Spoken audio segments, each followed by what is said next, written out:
Throw from that angle down there, and he's had a lot of success against me. I think that might be the first hit I've had off him. So it was hard to see up there with the shadows, and fortunately I was able to work the count to get a favorable count, and just got a good pitch to hit and didn't miss it. So it was a good at bat for me. Rickey Henderson comes in to run for you. Do you feel a little magic going out there with those Rickey legs running for you on second base? Yeah, well, he's, there aren't too many guys that do a better job of scoring than he does, so, he's the right guy out there in that situation. You won 2 World Championships in Toronto. Winning here, this first playoff game ever here at Conseco, does that compare at all, or how is it different? Well, definitely the World Series is what you're shooting for, but it's definitely a great feeling here getting the win to win the first playoff round here, so it's a great feeling. One more thing, the pitching of Aaron Sele and your bullpen all year, how big were they, especially today? Oh, they were huge. This Chicago team, they got a lot of explosive bats. They're capable of putting a lot of runs on the board. And the job he did shutting them down, you can't say enough about it. So the bullpen starting pitching, that's been the story of our season all year long. Okay, thanks, John Oldroyd. Let's go back to the studio. All right, Sele and John, thanks very much. So the Mariners, the last team to qualify for the postseason. They are the first team to move on to the League Championship Series. As Sasaki once again celebrates, Raul Ibanez also there. Brett Tomko, everybody celebrating the ends. Aaron Sele here. Now 9-9 all-time in the playoffs.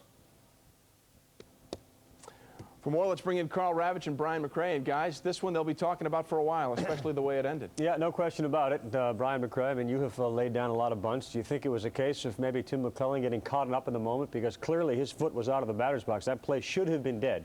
Right. I don't know what Tim was looking at. As an umpire, when a guy bunts, you're going to look at his feet and see if he does step over the baseline or on the plate. And this is something that he clearly missed. But, in that situation, he had to know something was going on. Umpires are like players. You're thinking along maybe ahead in the game a little bit and trying to figure out maybe they're going to squeeze, they're going to do some things. So that was unfortunate that call was not made, because you don't want a game to end on something like that. But it was a good call by the Mariners. Guillen said he did it on his own and got the ball down and got the job done. All right, we'll get some more thoughts on the game in just a sec from Brian. Let's go back out to Safeco Field. Now Sele Smith is there with the man who started this game for Seattle. Gave him 7 1/3 good innings, Aaron Sele. Sele? Aaron Sele right here. Aaron, what a tremendous game. Well, how are you so effective against the White Sox lineup? Well, we use that defense. The guys played great behind me. I mean, they turned some really tough double plays. McLemore on the pick and the tag and the throw. I mean, it takes an incredible athlete to pull that off, and he's been doing it all year long for us. David Bell at third base. I mean, way underrated. Nobody gives him any respect, and he's phenomenal, making a backhand dive down the line. And, we just tried to keep it close and let the offense come around. And Carlos Guillen, I mean, huge bush bunt. I mean, obviously, we're really excited about the way it went, but just a great team effort today. Talk about Arthur Rhodes today, especially. I mean, the bullpen's been carrying you all the way, but he comes in one pitch. We got Mark McLemore in right now. Turning those double plays. Yeah.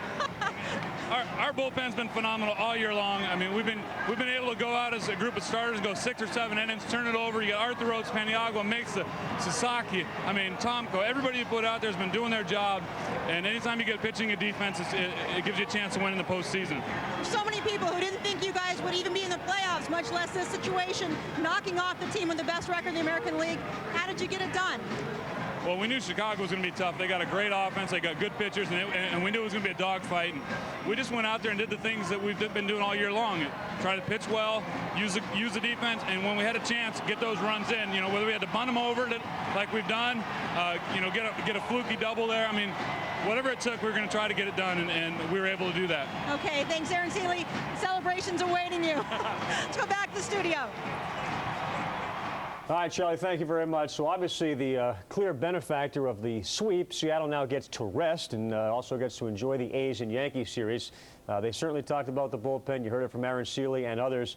This is a bullpen that was just basically built. I mean, you got Mesa and Arthur Rhodes, who in my opinion has been the most valuable player. He pitched terrific today. He's given him 2 2/3 innings of no-hit relief through this series. Well, what the bullpen did, Carl, was they shut down the big bats of the Chicago White Sox. They went right at him. In game 2, it was McLemore, the Mariners second baseman, 0 for 3 in this one, but also some very good defensive play from the veteran. Let's go back to Sele Smith, and she's joined by Mark. You're right, Mark McLemore, huge defensive plays out of you today. You and Olerud were working pitching so well. What gave you the chance to turn those double plays? Well, it's just, certain situations. I mean, you never can create those things. They just happen.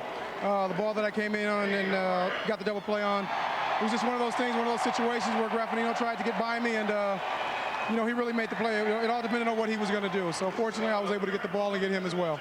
Arthur Rhodes comes in with one pitch, turns a double play, gets you guys out of that inning. How huge was that? He's done an outstanding job. He's come in all year long and putting the fire out, and he did it again today. When Guillen goes up for the 9th inning, were you expecting him to bunt? He said that was all him. It was all him. He could have done whatever he wanted to do. He got it down. I mean, that's impressive. Young guy coming in, his first at bat of the championship series, and he gets it down, and we win. You got to like your chances, too, with Rickey Henderson on third base and no out. Chances are extremely good with Rickey down at third base for anything. High chopper, short sack fly, anything's possible with Rickey at third. You know what it's like to be on the other side. You got swept twice with the Rangers. It's a lot better this side, right? Definitely much better now. Much better next stage, and I'm just happy we're going to celebrate and be ready to win wherever we're going. Okay, thanks, Mark McLemore, second baseman. Let's go back to the studio.